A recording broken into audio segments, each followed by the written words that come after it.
We are live. My name is Jake Keane. If I'm going to be doing these streams fairly often, I thought that I should probably have a better way of introducing them, having a better way of starting them off. So, this is all about social, casual magic, the kind of stuff that I create, the kind of stuff that I perform, the kind of stuff that I love, stuff that usually has more of a mystical slant to it, maybe. But magic and mentalism all the same, any kind of magic and mentalism. And the whole purpose of these live streams is to jam, it is to chat, it is to discuss ideas and concepts. And if you're watching this now, whether that is live or whether it is after the fact, because I know a few people like to replay these streams like in the background whilst they're doing stuff, um, could you do me a huge favor and just maybe like the video, subscribe to the channel? It really helps and it will take about 2 seconds of your time to do. I am aware, as I mentioned last time that I streamed, that there's very often only 3, 4, 5 people here. That's completely fine. These videos are archived so people can watch them whenever they want, and usually people will dip in and out over the course of the hour or so, or however long we're talking. And if you want to chat, feel free to chat. When I create these streams, I usually come up with a title, I usually come up with a thumbnail, and that's the kind of general discussion that I feel like having that day. But that's not to say that's what the whole of the stream will be about. You know, anyone who is watching right now, you can influence the conversation, you can dictate the direction. Feel free to ask any questions at all that you want. If you've got anything you want to talk about, let me know. You finally made it to a live stream. You did, dude. You did. Thank you for showing up. Although, you know, there's no stress, there's no pressure. No one has to turn up. There's no contract you've signed. You're all good. If anyone doesn't know Chase, I don't know if you can click on profiles when there's live chats or if you just search his name. The name of his account, is it Chasing the Illusion? You should definitely go and subscribe to him. I do realise that I only have about 4 subscribers, so that's not going to net you much there, Chase, but people need to go and watch your content. You've just, well, was it the last week or the weekend before, maybe, you've just finished off a really, really cool series called Magic is Real. Super long videos, really, really high quality content. Well done, dude.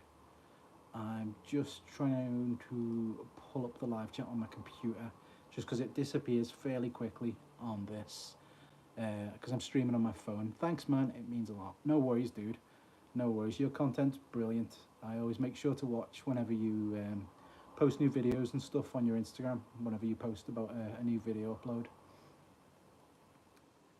You're 1 sub off 69. I know, Darren, I know. As soon as I hit 69 subscribers, that's all I need. I think there's a separate plaque that you get for that, which, if you can see this wall space here, I'm saving that wall space for my 69th subscriber plaque. Where is...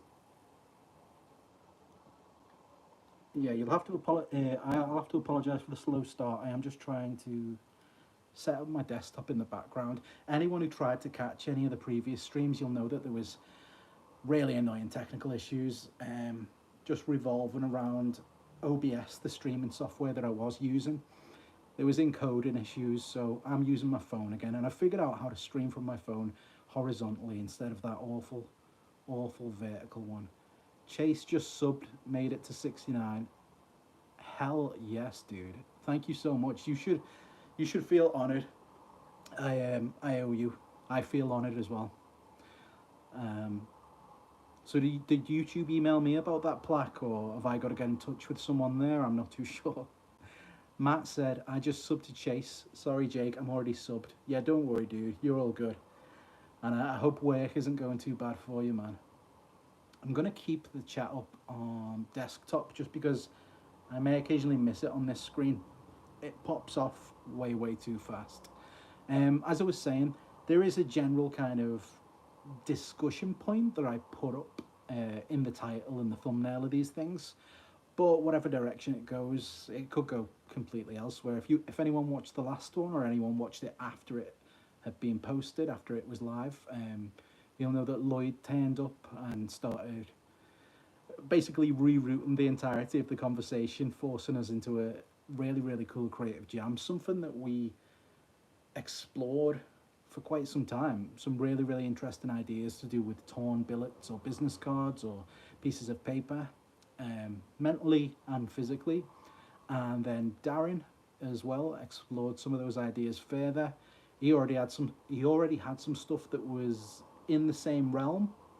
So I think some of the ideas that we spoke about maybe open some new doors, um, just creatively, which is really, really cool to hear. And it was fun catching up with you the other day, Darren, and listening to some of the ideas, um, the ways that you had evolved on the effect that we kind of came up with towards the end of the last stream. And if anyone is in the Real Underground membership, you'll probably have seen the video that Darren sent. I think it was in just in the main chat channel, with an idea about how you could perform the effect that we half came up with towards the end of the stream, with a Confederate in a really, really fucking badass way. So I'm definitely going to be testing that out alongside some of the other stuff that we came up with, and I'm really excited to see where it goes. If anyone doesn't know what the Real Underground is and you're watching this after the fact just on the YouTube channel, it is just a small membership that I currently kind of host. And there's a bunch of free stuff on there, so you don't have to sign up for anything if you're not interested in that side of things. If you go in the video description of this stream, there will be a link to it, and you just click on the link, click on collections, click on free. There's a bunch of ebooks there that you can just download for nothing. I'm not going to take your credit card details or anything like that.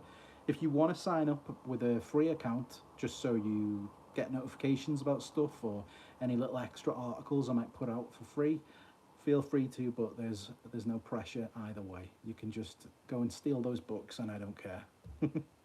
And there's some really, really cool books on there as well, so definitely feel free to.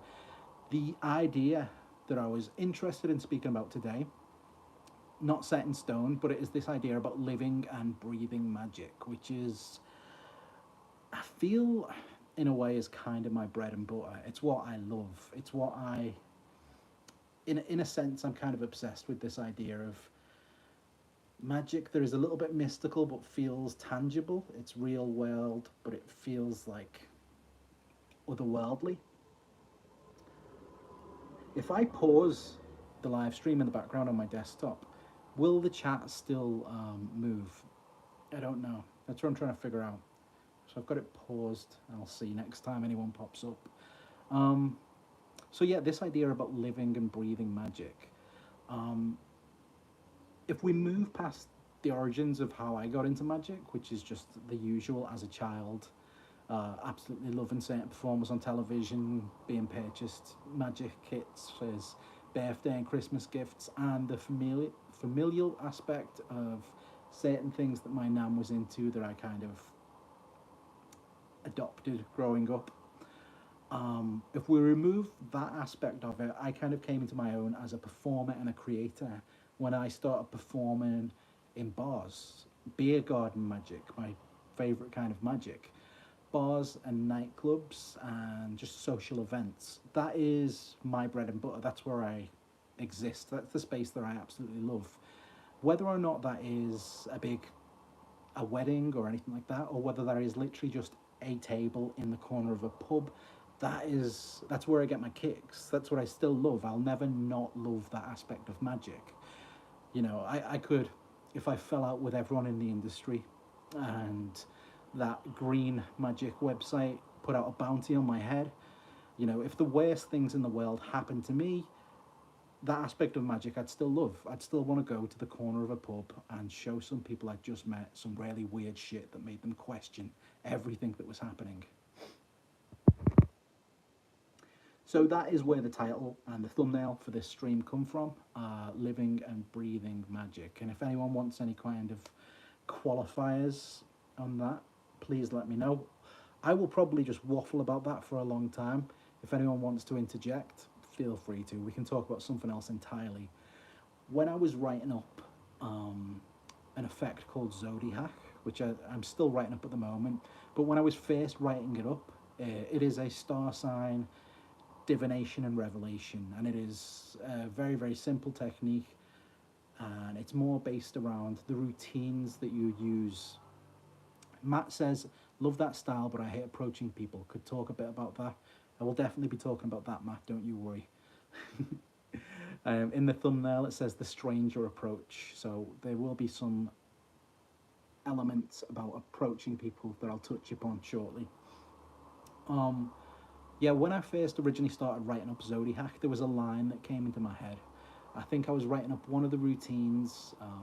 I can't remember which routine it was specifically, and I don't believe I've put anything out about the names of the routines or anything like that anyway. But this line just popped into my head, and it was the idea that we all want to hear what the universe sounds like when it whispers to us. And that is almost a grand unifying theory that I have around my approach to magic and mentalism. If you can hear an ice cream van outside my flat, I apologize so much. It's usually police sirens that you can hear along this road. It's very, very busy, but occasionally I'm serenaded by that haunting, haunting sound that sounds like something from a 70s Hammer horror film. Yeah, so this idea of, I guess it's an idea about signs. I think that people want to experience a sign. They want confirmation. They want to know what it sounds like when the universe whispers to them. That idea is really, really powerful. And I think that one of the best ways to... Matt says, don't apologize, just avoid the ice cream killer. Every day, that's my main focus, my main objective when I wake up every single morning. Like I'm in GTA or something, my mission appears along the top of my vision and it says, just avoid the ice cream killer. The way that I try and reach, giving people the impression that a sign has happened, or they have witnessed something that they could maybe take as a sign, or something that is a confirmation of the otherworldly, the obscure, the bizarre. Social and casual magic delivers that for me more so than any kind of heightened performance on stage or close-up work where there is a reason for you to be there. It's social and casual magic that feels tangible, that feels real, because why have I suddenly started talking to this person in a bar? Is there meaning behind this?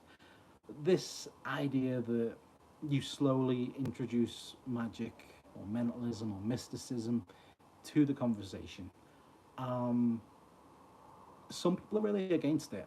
Some people think, I do my ambitious card and then I log off for the night. There's a click and there's a massive switch that happens in my brain, and then when I go out to meet my friends, it's a completely different conversation. And to an extent, that is the case, but maybe there's something wrong with my brain. I really cannot turn that side of me off. It always has to be there. I think that might be less a flaw, but more just that's my personality. That's the way I approach things. That's what I'm interested in. That's probably what the main gist of it is. That is what I'm interested in. It's where my passion and my love lies. The ice cream killer is on his way back. He heard what you said, Matt, and he's not happy. Yeah, that's where my love lies, where my passion lies, is bringing magic up socially and casually. And that's why the vast majority of my work and the vast majority of my creations revolve around that as a premise. Even just in the description of the effect, that is usually how the effects that I create are presented to be performed socially or casually. And don't get me wrong, I do have some effects that I consider to be workers. I think only a day or two ago we were talking on Discord, a couple of people, about an effect of mine called Isolate. I believe that there are variations on that. There are 100% workers. But the vast majority of the stuff I create is not necessarily workers. I'm rambling on a lot here, so again, if anyone does want to interject at any point, please feel free to. Chase says, I do my best stuff in casual settings. For me, it makes everything seem more natural and real. Yeah, no, 100% agree. And I think there's a weird juxtaposition there because it seems more real, but what is it that is seeming more real? It's the unreal, it's the supernatural. It's bizarre. It feels more tangible, and yet it feels more supernatural at the same time. It's very, very strange, but it's a concept that I absolutely love. You know, T. Nelson Downs said in The Art of Magic, let art conceal art. And just that approach, that ethos around magic, this mantra of it being real and it being art and it just being something that exists, I absolutely love the idea of the universe talking to someone. It's many performers will have themselves be the focus. They will have themselves be the highlight of what is happening. I can do this because I am a magician. I am extremely talented at, making this coin suddenly appear over here. I am a magician. I am skilled in sleight of hand. I've never really been comfortable with that approach.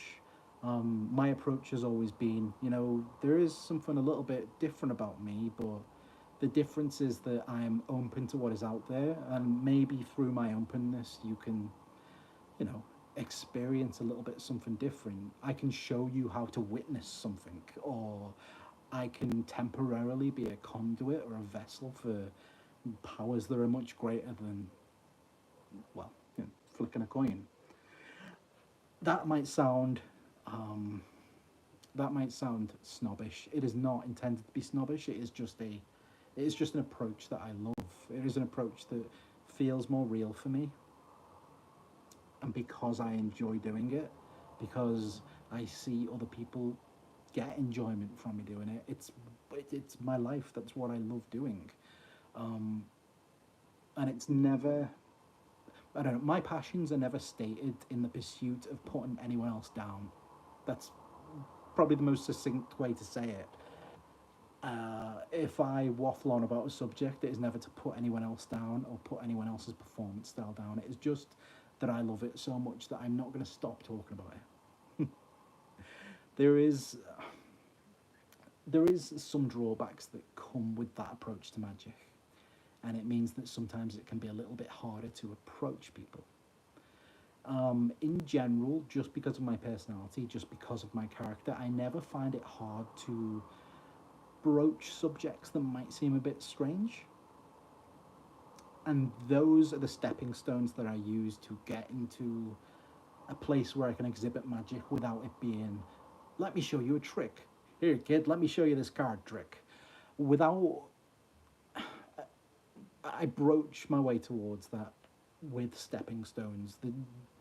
The stepping stones of the weird, the bizarre. And that's what my conversation when I'm sitting in a bar with someone is going to be anyway. So I find it easy. Did you hear about that, UFO video that was leaked by the US Navy the other month? No, okay, that's bizarre. What do you think about that kind of stuff? Yeah, it is strange, isn't it? Yeah. Do you believe in ghosts? No.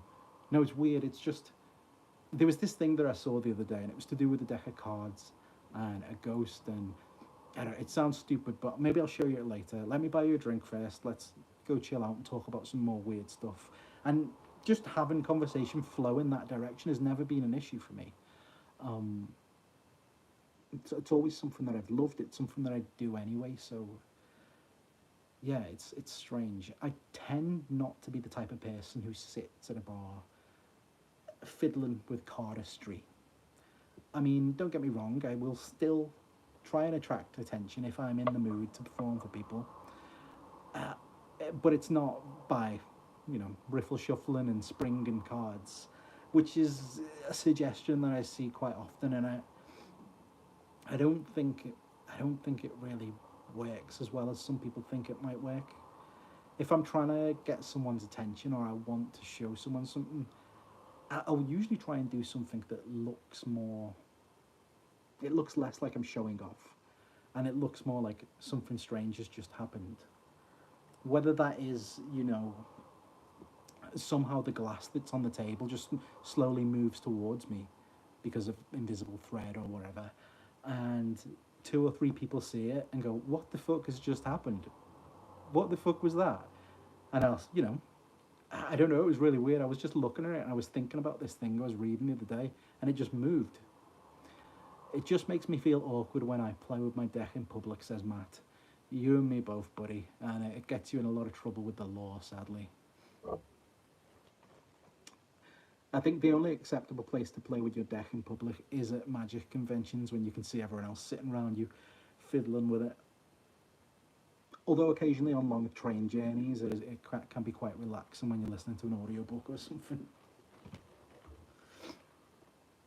Yeah, but this, mm, the effects that I would demonstrate just to myself, masturbatorily, to try and attract attention, do tend to be things that are more like, what the fuck has just happened? What was that weird thing that's just happened? So that I can just get into a conversation with someone, I can pretend it's real to an extent. I mean, when you do this stuff, people are 50-50 for the most part. The type of people that I try and gather as spectators or participants, they will be 50-50 with their openness and their skepticism. And that's a good mix. Obviously, if someone is far more open and more believing, yeah, you run into territory about ethics and morality and what you're performing. So long as I'm not given a reading that says you must marry this person and they believe it. So long as there's nothing like that, it's okay to play around with that skepticism and that openness that they have. Um, there's a line in a Roald Dahl book, and he said, "Those who don't believe in magic will never find it."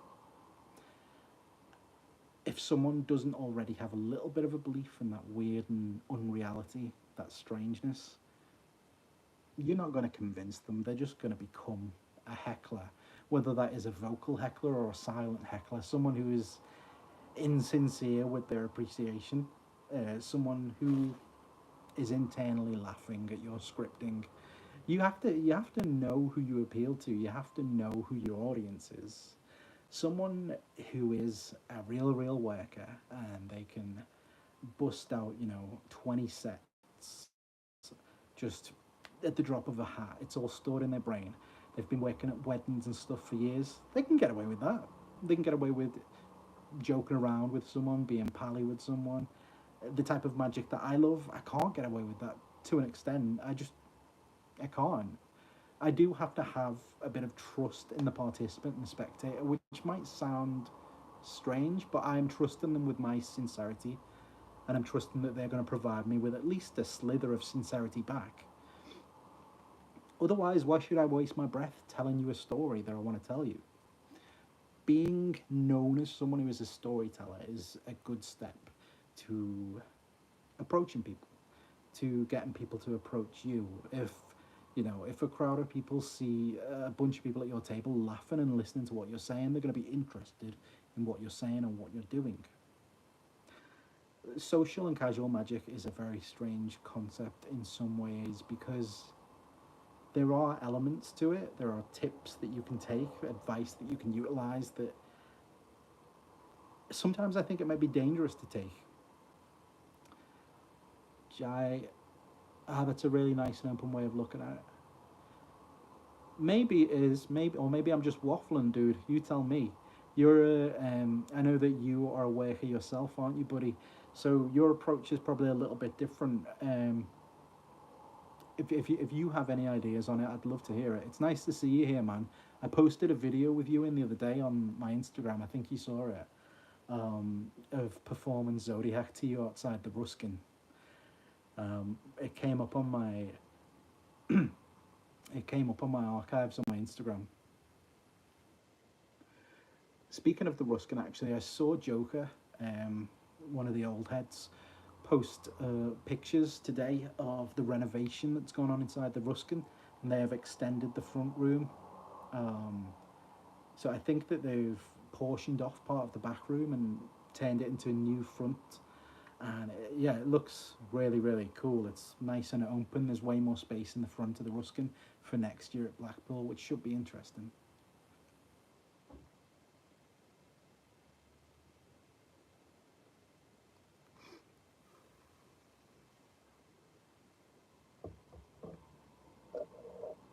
There is, I know that I keep kind of just coming out with quotes that aren't my own, cannibalizing the words of other writers, but there is a book called Shadowland by a writer called Peter Straub. It's like a horror fantasy novel, and in it, when talking about a magician, he says, to do magic, to do great magic, he has to know himself as a piece of the universe, just a little piece that has all the rest of it in it. Everything outside of him is also inside of him, which is kind of like a Zen Buddhist way of looking at things. But it's also the way I like to approach things. It's not necessarily my hand that is making these things occur, but in a way it is, because it is the universe, and my hand is a part of the universe, and all that, lovey-dovey Buddhism stuff. I'm a big fan of it, and it is where my general approach to magic. Perform an ambitious card, and that's just fine. It's a bit of both, right? But where my heart really lies is trying to make it real, trying to make it tangible. Also, just whilst there are a few people here live, it might be worth double checking. Is the audio quality good? Is the image quality okay? Please let me know. I'm only using my phone just because streaming software failed me last time, so let me know if there's any stuttering. Let me know if the audio is clear enough. Jai says, yeah, I did see that. One of my favourite things I saw at Blackpool. I think it is really open to realise you're trusting your story and magic to someone, and so you want to know the trust is both ways. Yeah, that really genuinely means a lot, that you said it was one of your favourite things you saw at Blackpool. Um, that makes me really happy, dude. Genuinely. Thank you so much. It's one of my favourite pieces to perform. I think what I showed you was just the basic routine of it. I'm excited to show people the other, more interesting maybe, routines in Zodiac. But yeah, I am definitely a believer. The trust has to go both ways, and if I can tell that trust and sincerity isn't there when I'm performing socially and casually, I don't want to show them the magic that means something to me, because a piece of my heart is there in that magic, and I'm not going to open it to someone if they're not going to show me any respect or trust or sincerity back. So casually, conversationally, those are things that you do pick up on. And Chase said, all good for me, audio and video wise. Thank you, dude. I appreciate you letting me know. It yeah, I think probably with the streams going forward, I will just carry on doing them on my phone. It seems easier. The quality is better than the webcam that I currently have, and I don't have to mess about with encoding problems on OBS and stuff like that. The one downside is I don't get to have all my cool transitions and stuff and things on the screen, which is a loss, but I'll live.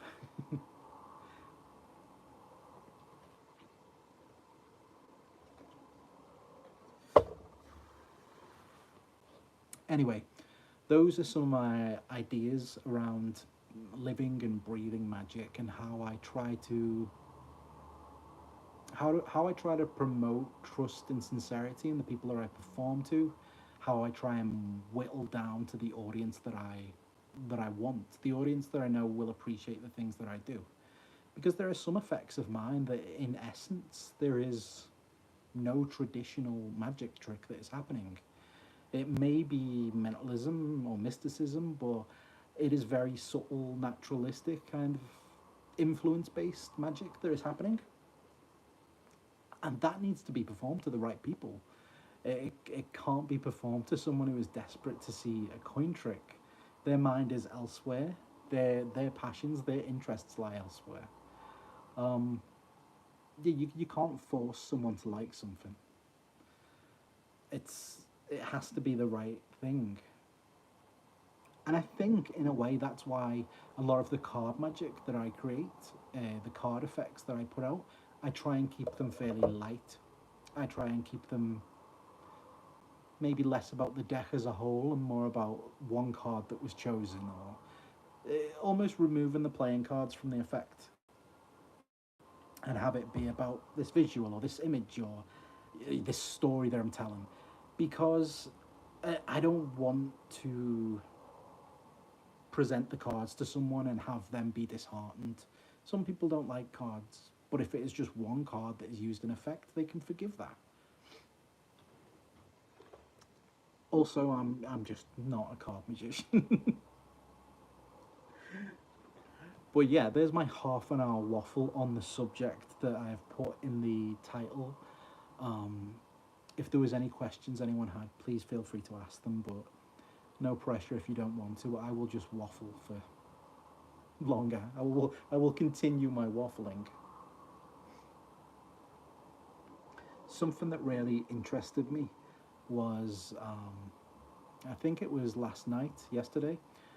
I don't know if any of you guys saw it, but over in Spain and Portugal, there was a meteorite that went overhead.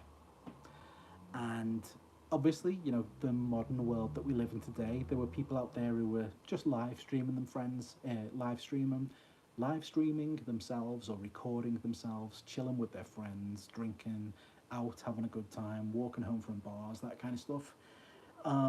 So there's a decent amount of footage captured of this meteorite, and it is one of the most gorgeous things I've ever seen in my life. If you didn't see any of the footage of it, like go and look it all up right now, or maybe not right now, maybe after you've finished watching this. It was this gorgeous blue color that just lit up the entirety of the night sky. Like out of nowhere, the sky just lights up this gorgeous turquoisey emerald. I don't even know what color blue you would call it, like this crystal blue through the clouds. And like the cameras pan up when people are recording, they're like, what the fuck is this? And this just beautiful stream of light you can see through the clouds with this fiery bright white ball at the front, and everything around it is just blue. The magnesium content in the meteorite burnt up and turned blue in the atmosphere. If anyone used to have a chemistry set when they were a kid, they probably know all the fun stuff you can do with magnesium. But watching this video, all of these different videos that were uploaded yesterday and this morning, imagine if you could utilize something like that in an effect. That is insane, insanely gorgeous. If you there are various kind of like meteorological conditions that you can reliably know are about to happen. Um, Astrological things that you know are going to occur, and using something like that in an effect will be absolutely gorgeous. I mean, it would be impossible for the meteorite.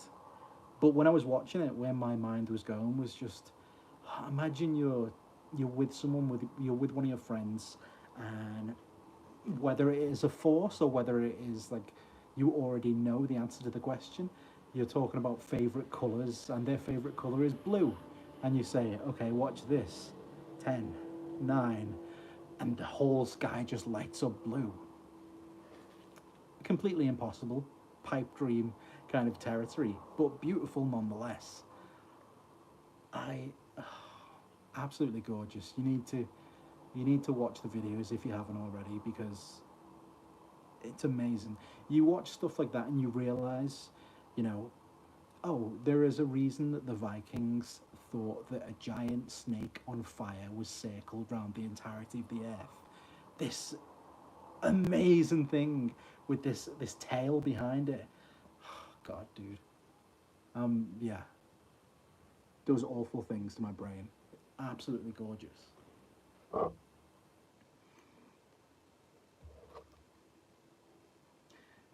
Chase, you got to shoot off. Glad I made it to some of the live stream.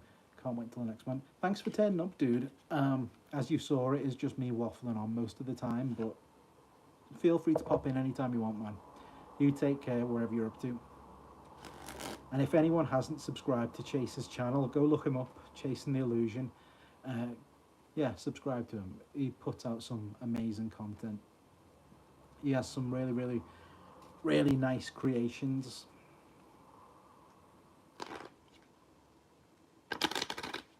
Is there anything that anyone has been working on lately? Or any ideas that anyone has had? Things that they've been floating around, premises that they, I don't know, see as potentially interesting, that they want to speak about or want to jam on, or anything at all like that. Like I said, if not, I will continue waffling. I'm not too bad at waffling, so it's all good. And I do apologise about the fact that I am looking more like Grigory Rasputin every single day. Jesus. I was playing around with one of my old kind of favourite effects the other day. Doesn't work so well in this weather when there is a little bit more humidity, but it is one of my old favourite kind of like teenage effects, and it is the like a carny coin production. I can attempt it right now, but I'm sitting down and also it is boiling, so I'm sweating. So it probably won't work, but most of you will know what it is anyway. And it is the idea of being able to produce a coin from nothing. I used to love doing this with a chosen coin, and if anyone knows the very simple techniques behind it, they'll know how I would do it. And you know, I would have someone name a British coin, and then have it appear in my hands. I don't think I'm going to be able to do this, but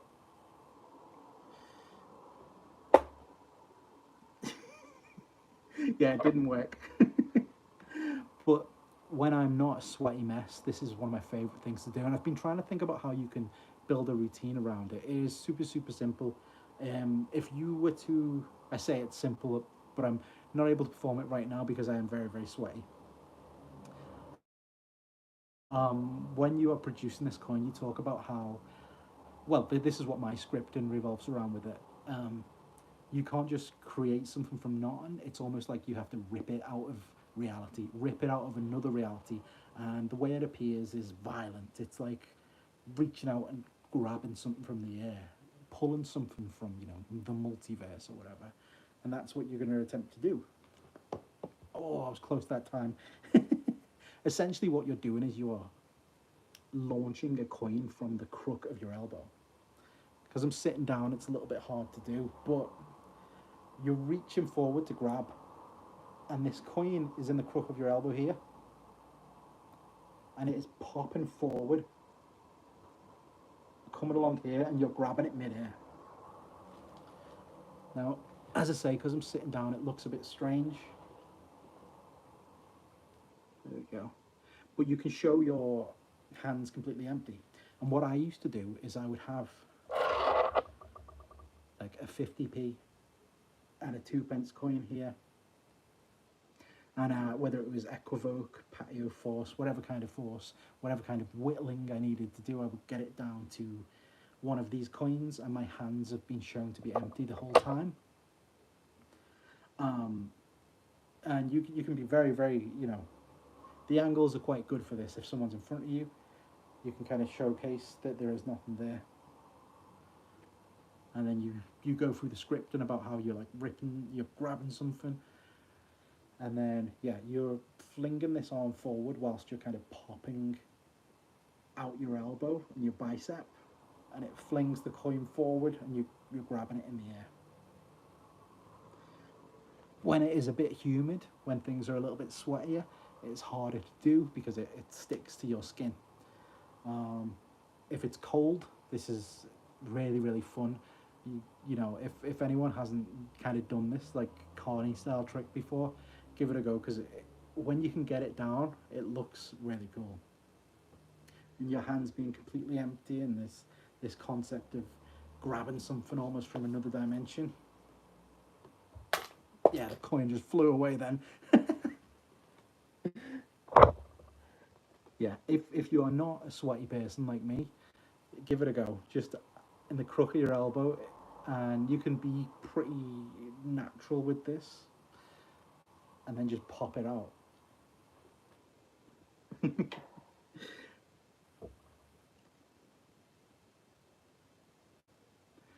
Some of those old kind of carny style effects are really fun, and I always love the idea of taking them and updating them, making them a little bit more modern, or even just making the story or the premise, the hook around what you're doing, making it more interesting. So just pop back in, and that coin looked like a bug. Yeah, you sure that wasn't just a bug flying over my head? um, Damn. Yeah, it's not easy when you're sitting down. But if you're standing up, you try it in front of a mirror. Maybe don't maybe don't reach too fast towards the mirror, just in case it flies out and smashes it. But if you can get it down good, it's a really nice production. Could you transmute a coin to a live bug using the old frozen fly thing? Yeah, I mean, why not, dude? I haven't attempted that in a long time. I can't even remember the first place I read that effect, but maybe it was on like the old Magic forums. I remember reading some stuff, very very old Magic forums, and there was one book that it was in. What was it? I don't know whether it was maybe like a Paul Zenon thing or something. I've spoken about this with Lloyd before, but that idea used to fascinate me.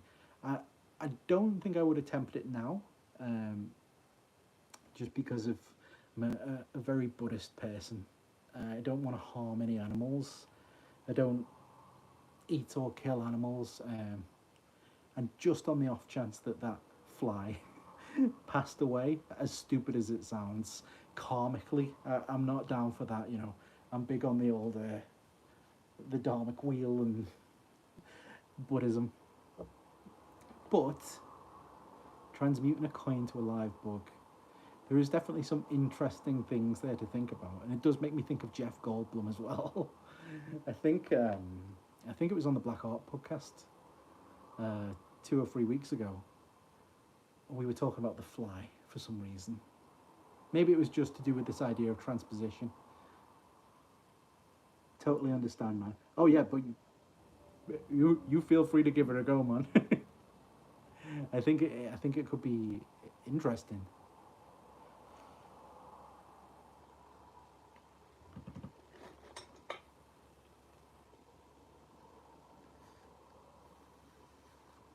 When it is not so humid, I'll film a proper tutorial about that coin production, because there are one or two little routines around it, and when it's not like horrific sweaty moist skin, um, it can be really clean,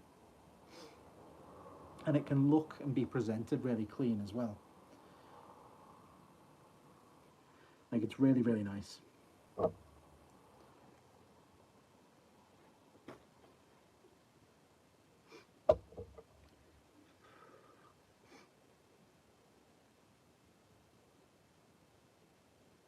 One of the old really dumb kind of carny productions that I still do love to this day is just whenever my beard gets longer, I can hide stuff in it, whether that is pencils or pens or whatever. You can do a kind of making things appear from my beard. I've seen a few people in the Ruskin do that as well with some very crude objects. I'm actually going to put my hair on my face because it is sweltering.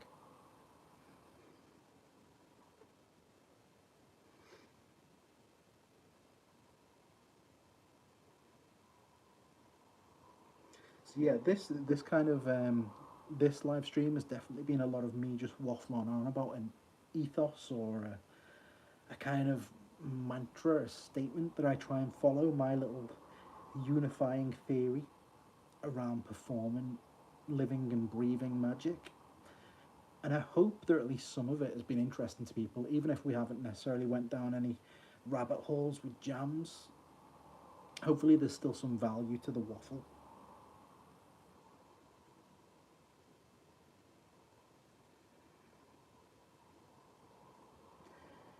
And if anyone is watching and wants to suggest any topics, please feel free to. I'm completely open to any avenue of conversation, so long as there's no exposure that isn't my own stuff, or public domain things, kind of Conjuring Archives, says Matt, dates the fly thing in 1977. Al Mann in an effect called the Frankenstein Affair. That is very, very interesting. I've never thought to search it on CA. I'm going to have to look that up and find the original publication and see how the effect is presented, because that's stupidly interesting. It is an amazing effect. The idea, you know, this, you pick up a fly from the window ledge and put it in the palm of your hand, and then suddenly it comes back to life. It is in plot, in hook, in premise. It is an amazing effect. And when I was a kid, I tried it a lot. I did have a particular affinity for it. I don't know how it could be older. Yeah, yeah, true.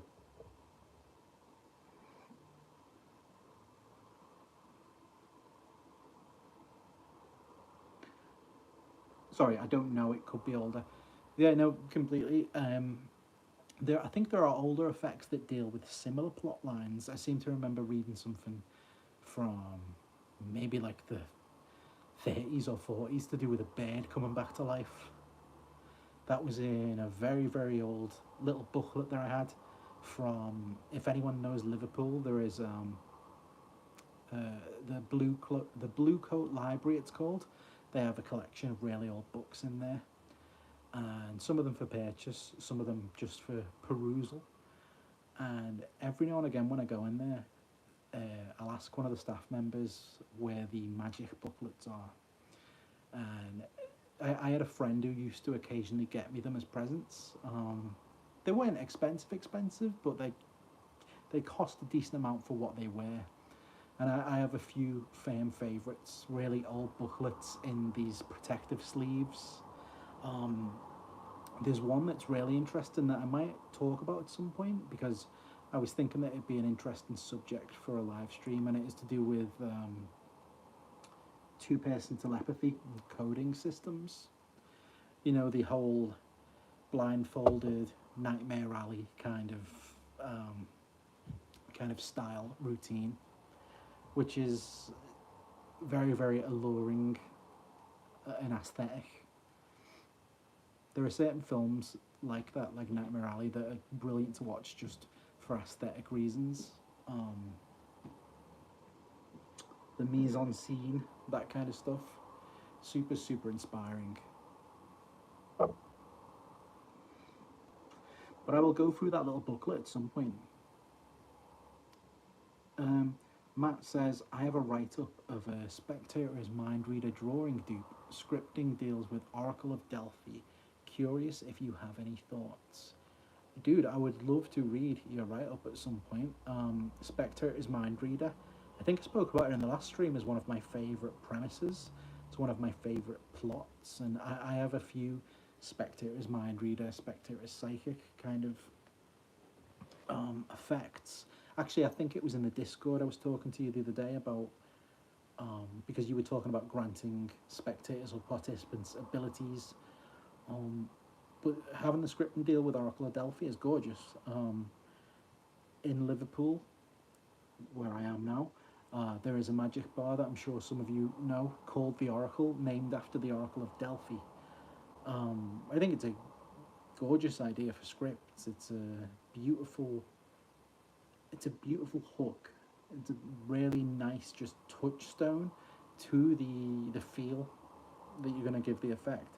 But I'd love to hear more about it at some point, man. And the idea of Spectator's Mind Reader with a drawing dupe is interesting. I can think of some methodology around how you get that accomplished, and I've seen some stuff that is similar, but similar purely in premise, probably not the same.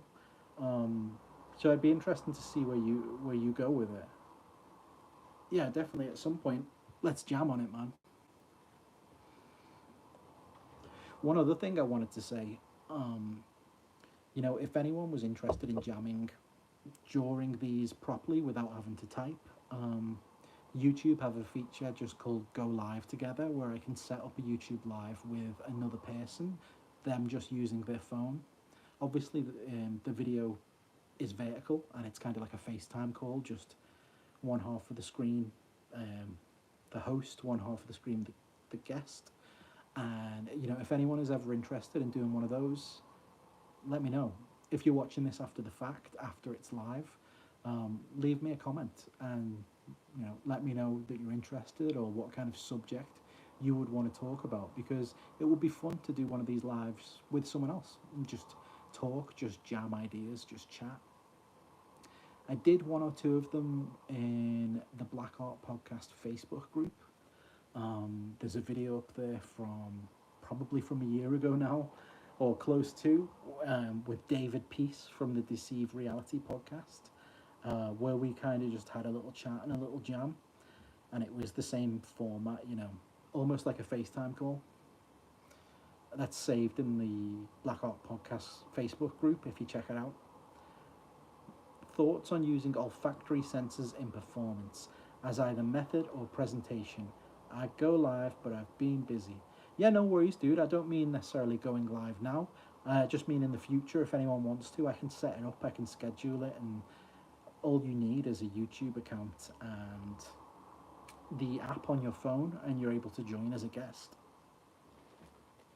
Sensors, you know, it depends what the use is. Like you said, either method or presentation.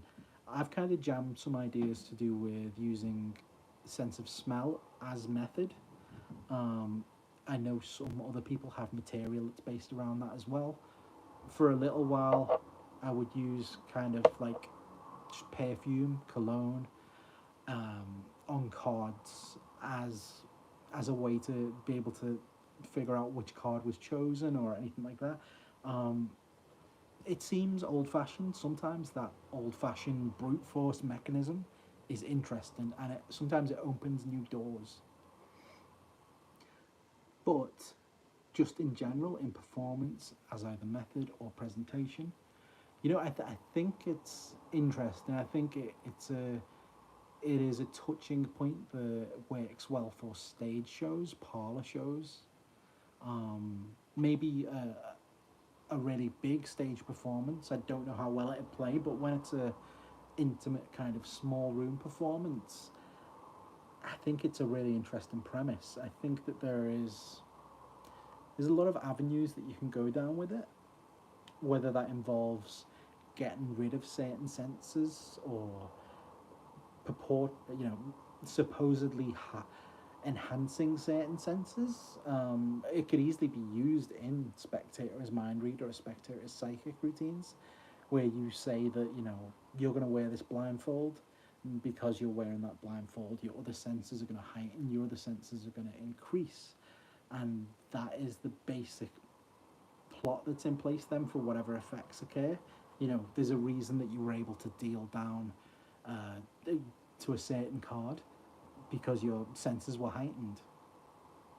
Perfume on card is one of the methods I have for the draw and dupe. Oh, that's cool, man. I love that. Yeah, it's a super kind of old school method, but it still works really well if if you've got the necessary setup to do it. If you you know, if you have certain gimmicks that make it easier, or if you're willing to just kind of do it brute force.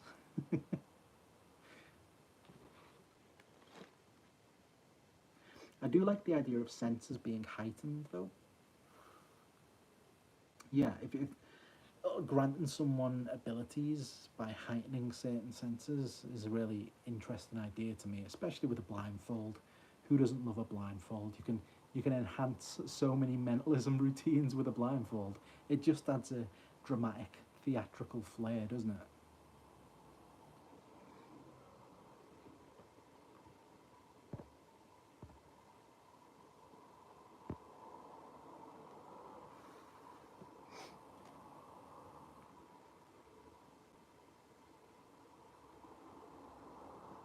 Sorry, I got lost trying to fix the little live chat on my screen here.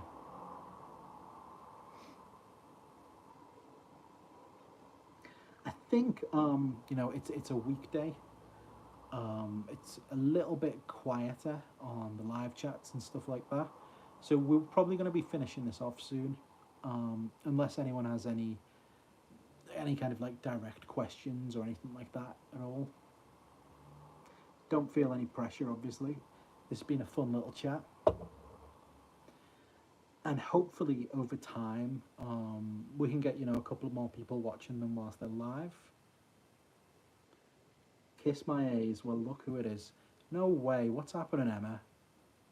How's it going, girlfriend? What are you doing in my little live to 3 people? Lloyd's also here. Hey, Lloyd. How's it going, man?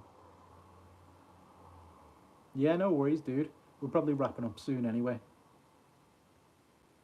What did you miss? Oh, it was amazing. We came up with the best effects ever.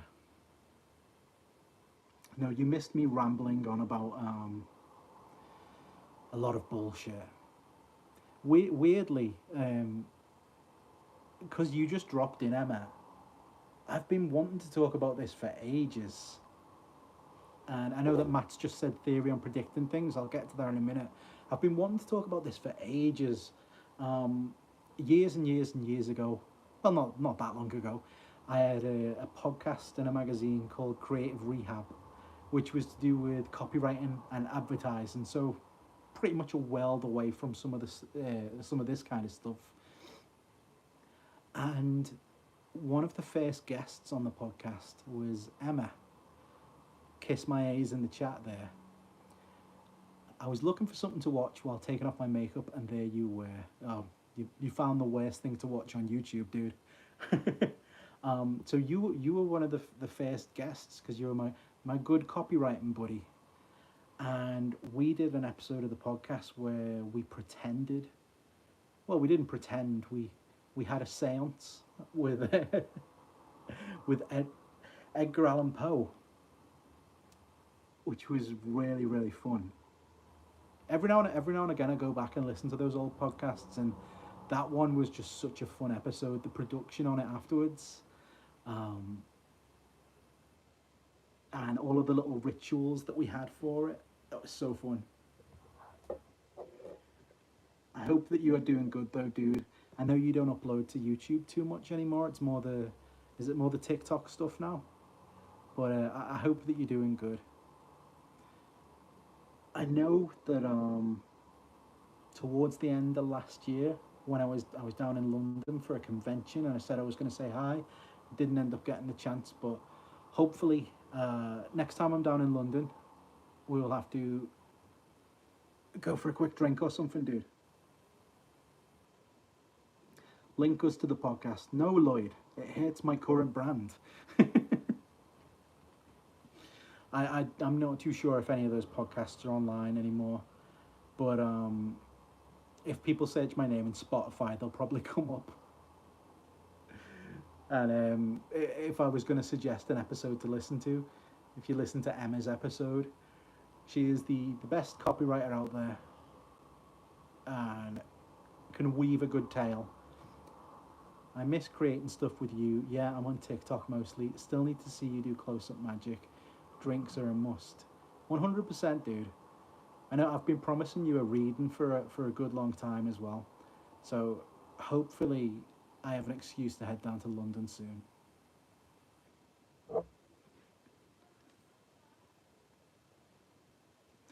And I've tried to start a TikTok account way too many times, and just it ended up annoying me. But if I start a new one at any point soon, I'll make sure to subscribe, dude, because I miss seeing your face, and you have the best advice about writing. But I miss creating stuff with you too as well, man.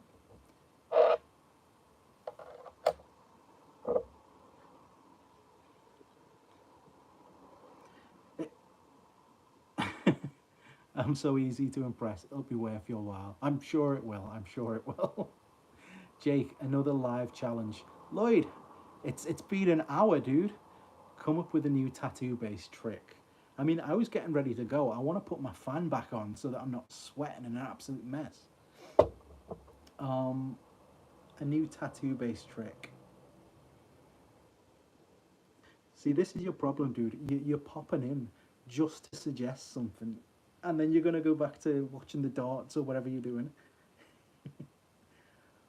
Also, just publicly, I want to say I'm really, really sorry about the about the loss last night, Lloyd.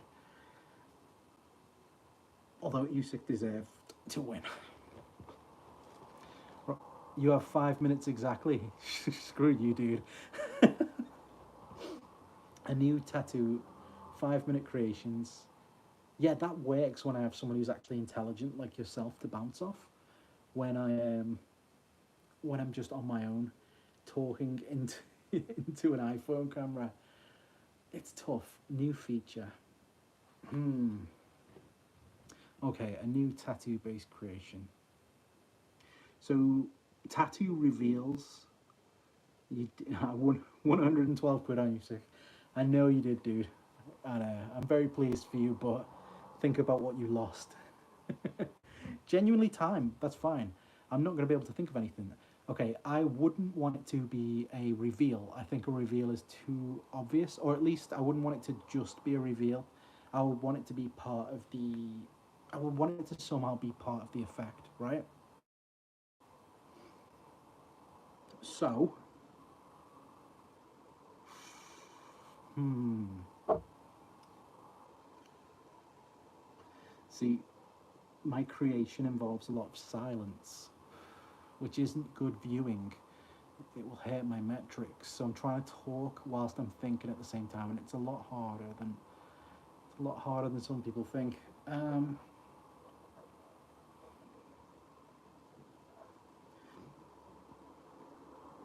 Okay,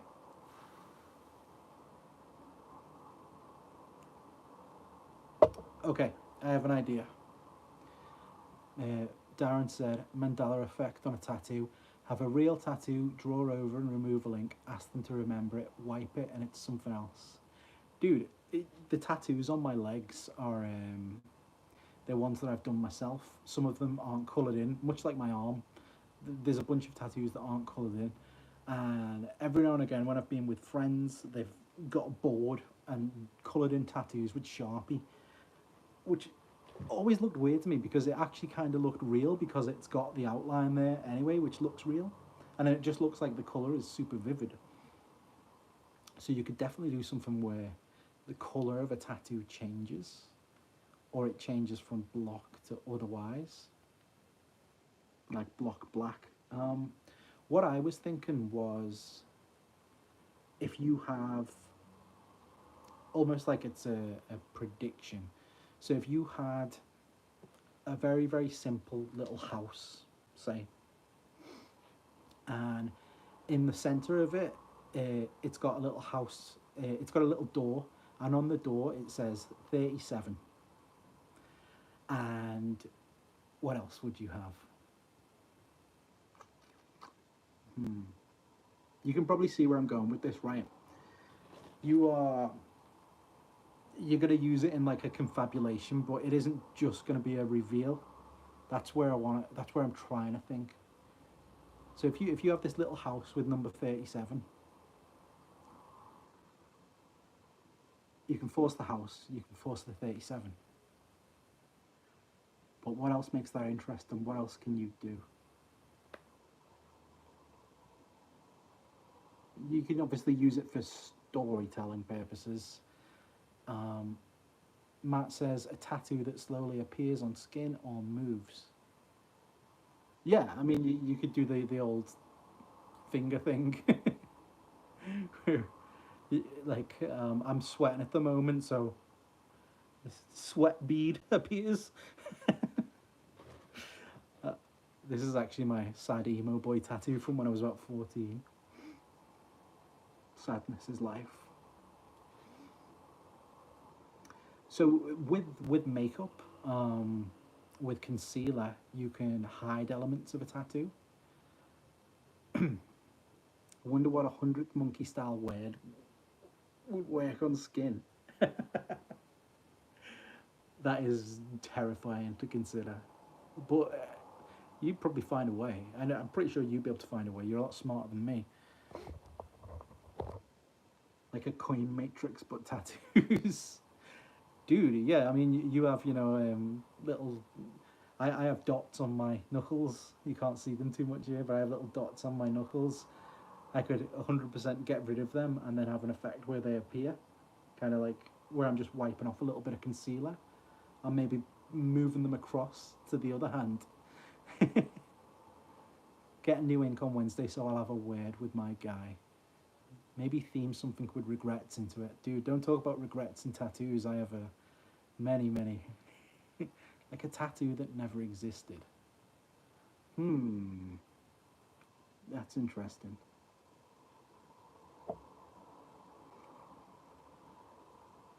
Yeah, your UV tattoos. Poor guy spent a bunch of money on UV tattoos. And then they were just rejected by your body. I have that tattoo that's like half disappeared. The bunny rabbit coming out of a hat.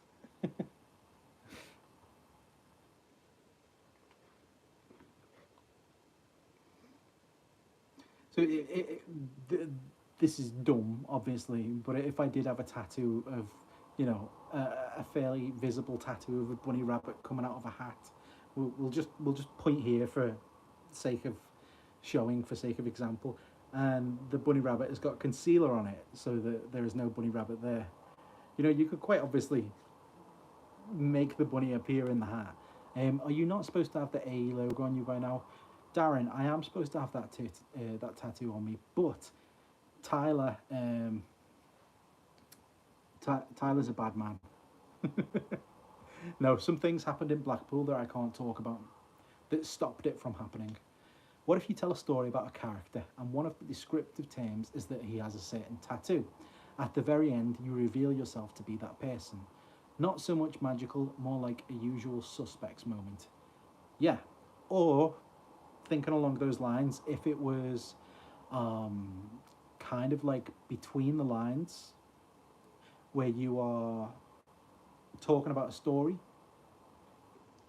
and maybe there are certain elements that this person is filling in the blanks with, and whether that is through forcing or whether it is through influence using the words that you speak, they kind of correctly predict this tattoo that this character has in the story. A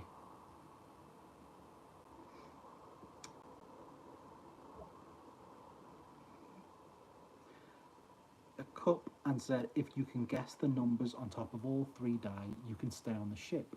If you guess wrong, you're overboard.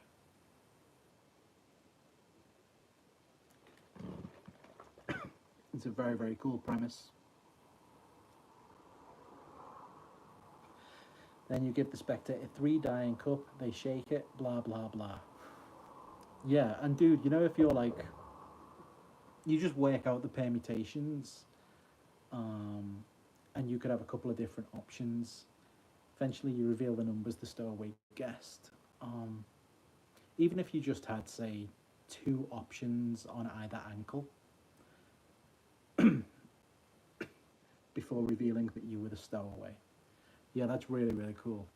So if you had like, electronic dye, if you had some Amveri dye or something, and you could do it like a game of pass the parcel. Oh, the tattoo isn't the reveal of the numbers. Not all day. The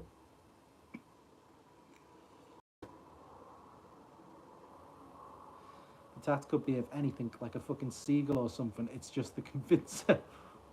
Okay.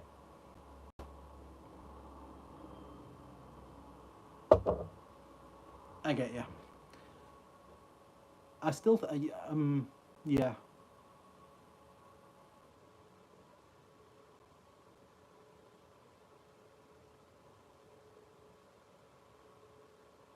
To convince them you were actually the stowaway. Okay, I get you, dude. I get you.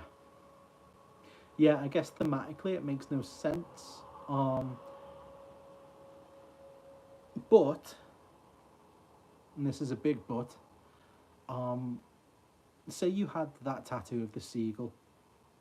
No, it's not. It's not shit, Lloyd. It's a really cool idea.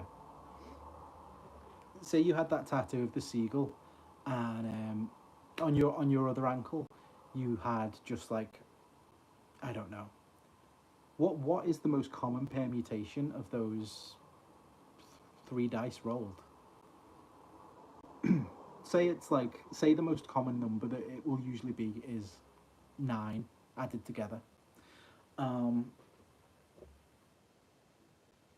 right, one second. Matt says, "Wish I had tattoos. If I see you guys at Blackpool and I still don't have any, you get to choose the first one." Do not sign yourself up for that, buddy, because it will be something rude, crude, and it will land you in jail. There was once a stowaway that had a tattoo of a swallow on the left side of his chest, and he never lost a game of die.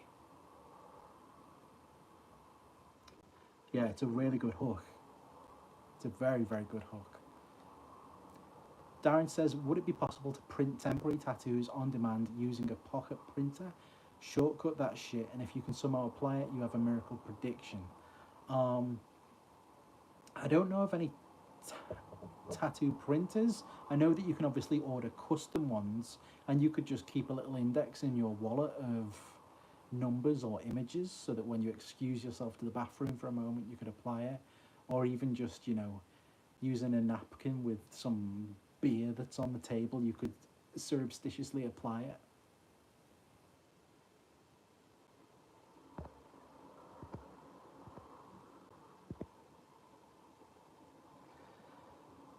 Um, I can't tell if there's a little bit of a desync with the chat or anything. Just some stuff is coming up on this one and that isn't coming up on that one. There might be a little bit of a problem with my internet. I'm not sure, but apologies if there is any lagging with it. Yeah, I like the idea of it not being a reveal, it just being a convincer, it just being part of the story. The the kind of direction that I was thinking with it was that you could have a reveal just on the off chance they get a certain number.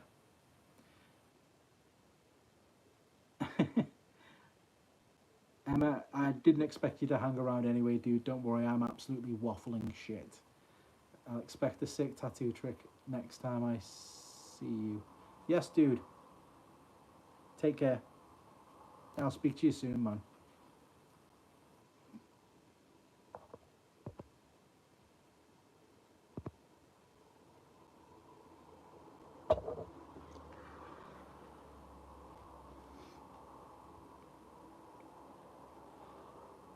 Yeah, I think there might have been a little bit of an issue with my internet, at least on my end. It looks like it messed up a little bit.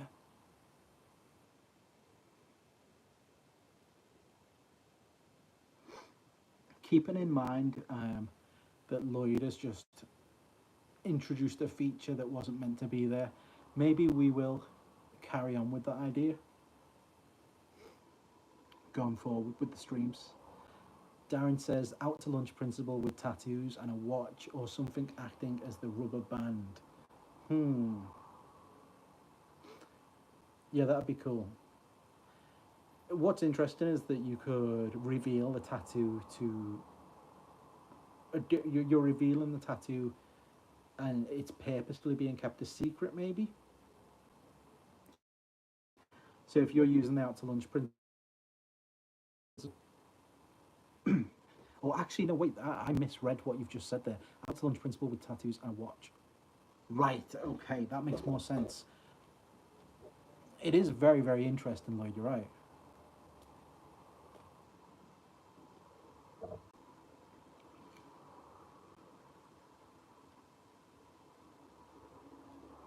I'm just thinking how you would accomplish it.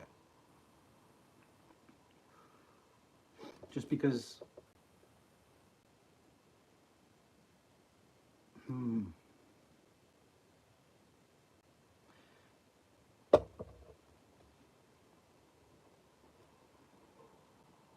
yeah, I can't. You could have one of those tattoo sleeves down to the watch. Yeah. I'm trying to think if there is a word that you can have underneath the watch that changes. So, you know, the tattoo says, like, you will pick seven, but then when you take the watch off, it says you will not pick 7. Obviously, that's not the example, but I'm just trying to think of what you could use it for. So Lloyd says, and then on it you could put the fake half of the tattoo, so you make it change by rolling the fake sleeve up like that old trick called Tattoo Joe. Ah, and the convincer is that the tattoo left is legit. Yeah, that's cool. What I would like to experiment with is if you can... So if I was to conceal a tattoo with concealer, if I could then draw over it with, you know, like eyeliner or something, so that the whole thing could be washed away and it reveals the actual legit tattoo under. Tattoo Joe by Joe Russell. Or is that message retracted? Yeah, I don't think I've seen that one, so I'll have to look it up.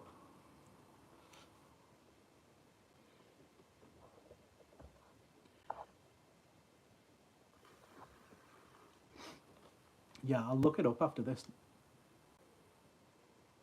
Don't think I've seen it. But I'm going to definitely experiment with concealer as well now. Like I was saying, if I conceal a tattoo and then have someone draw over it with, you know, like eyeliner or something, so that it looks like a completely different tattoo that's there. And then the whole thing can wash off and it reveals a legit tattoo underneath. Even if it was just something as simple as a number or a name or anything like that. You know, if there was something here, just a number, and this was supposed to be my prediction and it was wrong, and then it was wiped away and there's an actual tattoo there. But rolling up a fake sleeve or something like that would definitely probably be a better convincer, a little bit less messy as well.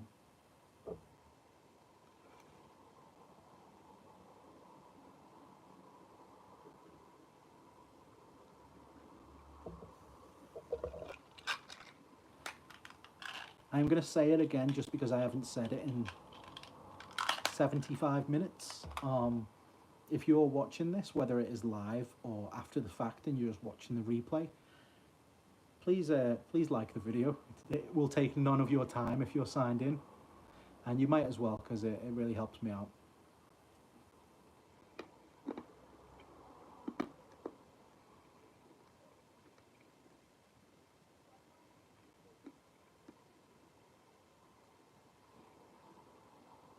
This idea of using a watch in the out to lunch, kind of as part of an out to lunch principle on your skin as the canvas, is super interesting, Darren. I would love to see if you could AR tattoos and put someone under hypnosis so they can see it move. Years ago, maybe like 10-15 years ago, I remember when certain kind of like AR style tattoos were a little bit of a fad. Maybe not 15 years ago, maybe more like 10 years ago, because I remember the job I was in at the time and it was about 10 years ago. There was a little bit of a fad with kind of AR based tattoos, and loads of the stuff that I saw about them were essentially, it will last you like a year until, you know, your skin changes, there's blowouts, there's blur in the lines, and maybe it won't necessarily work. You know, when you see people who've got QR codes to their YouTube channels as tattoos, which used to be a thing. But I'm pretty sure I've read articles and stuff about AR tattoos, and if you are doing it with, you know, some pseudo hypnosis or actual hypnosis and the tattoo moves, that's very cool. The other option would be, say you just tell someone you've got a tattoo on your arm and you hold up your phone camera to it and you say, I want you to look at it through the camera, but it's actually a video of your arm. And so the video like changes so that the tattoo changes. So when they move their phone away, the tattoo is apparently changed. But it was always that way. You just haven't let them see it close. You haven't let them see the word that's in it. You haven't let them see the number that's in it. You're just holding the phone for them to watch. And you're saying, I want you to record this, but it's actually a video that's playing. Or, you know, an app that's doing it or whatever.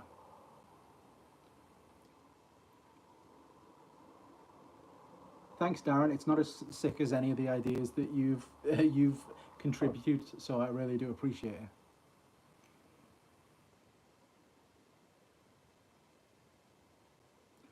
But very easily, you could edit the tattoo. Um, at a glance, they're just seeing. Even if it was just something like this, but there's a part of it where there's a name or a word written, then they're not seeing the full picture, just seeing it casually.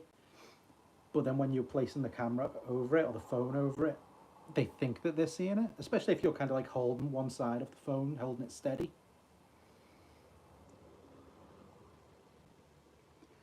And that could definitely play into the, as you said earlier, the like the Mandela effect kind of thing with it. I also think your idea about blocking stuff off is really interesting because we could quite easily design a font or design any kind of like thing that says something that is very easily changed just by wiping away some blocks. Um,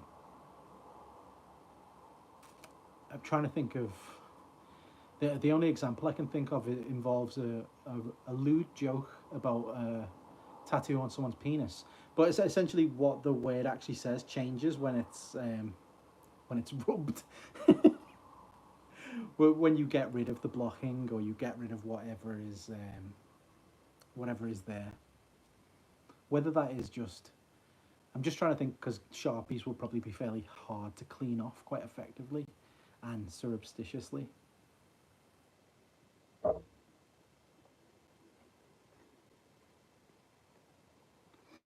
Or if you had a tattoo where the bottom half looked like something else. So if it is at your t-shirt line and it looks like it says something, but then when you roll it up, it's actually a different word entirely. Lloyd says he's got something cool to do something like this. Super simple premise. Hit me, buddy. I need it. At the 83-minute mark, I'm flagging.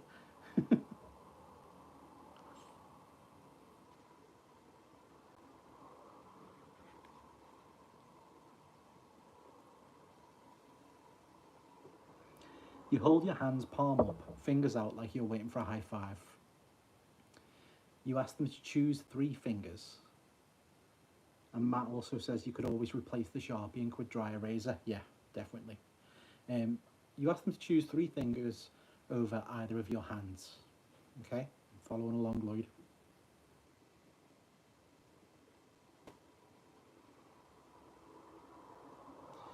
They choose them, you turn them around, and they're the only fingers with tattoos on. Yeah. Okay. Is this just the premise idea, or is there more? Because this is super cool. I love anything like this. I think I showed you a trick ages ago in Birmingham, Lloyd, to do with someone picking a number and pulling your fingers out your pocket. Premise only. Good stuff. Um, Weirdly enough, at Blackpool, Darren was actually playing around with an effect that involved kind of holding your hands up like this and something that was drawn or written on. It could also be done with equivoke and also the use of being able to swap left for right hands. Yeah, kind of like an ESP routine. So, okay, you chose the left, so that's this one. Or, okay, you chose the left, so let me go here. Yeah, that's your left, or whatever it is.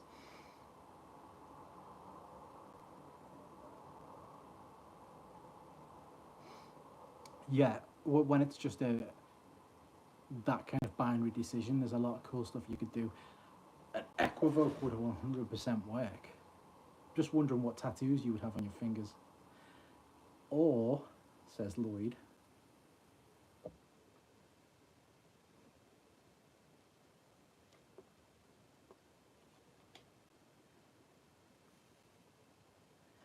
you know the gag where you have one finger up on each hand? Yeah. You bet, yeah. Yeah.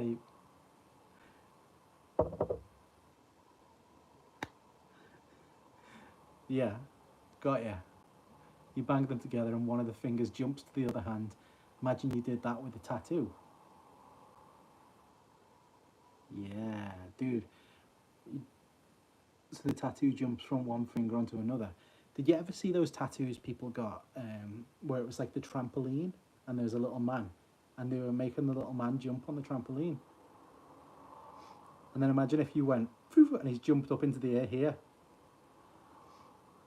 and then you have him like jump across or whatever. That's cool. You know what would be an interesting idea for tattoos is the free will plot.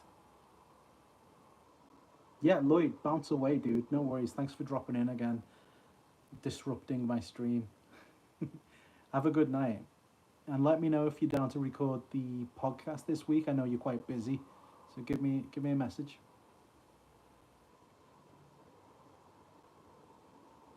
Peace, dude. Take care. It was a fun session. The free will plot would be interesting with a tattoo. Um, you know, I'm not sure what direction it will be heading in, but you've got these three items, and it's um, what do you do? Okay, like you put one of them goes in your pocket, one of them goes in my pocket, and the one that's left I have to get a tattoo of. And then you reveal your prediction, which is just tattooed onto you. So you will be holding the pen, I will be holding the playing card. The pen will be in your pocket, the playing card will be in my pocket, and whatever. The sunglasses will be tattooed on my arm, and underneath the prediction, it's got the sunglasses already tattooed there. There's some fun stuff that you could do.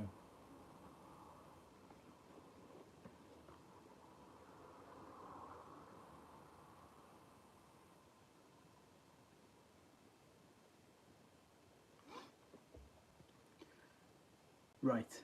If just because it's getting a little bit late and I have not eaten today, I am gonna go eat.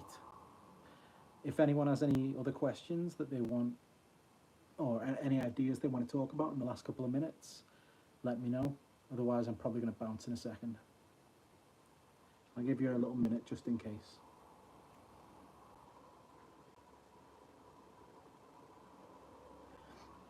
And like I said, if no one has done it yet, go and look up those meteorite videos in Spain and Portugal from yesterday. This gorgeous blue light lighting up the entirety of the night sky. Absolutely amazing. Inspired me about some potential ideas. Even just the imagery itself, it's gorgeous. And hopefully, me waxing lyrical at the start of this for 40 minutes about my idea about living and breathing magic, the ethos that I have around that kind of stuff, approaching people as a stranger. Hopefully, some of that is valuable to you. If not, hopefully you enjoyed some of the weird ideas that Lloyd came and contributed, because he's a good friend.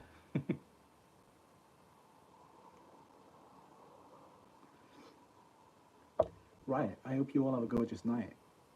And if you're watching this after the fact, make sure you check the description of the live stream and go check out The Real Underground. There's a bunch of free ebooks in there. If you click on it and then click on collection, click on free. There's a load of free content there. You should check it out. Take care, guys.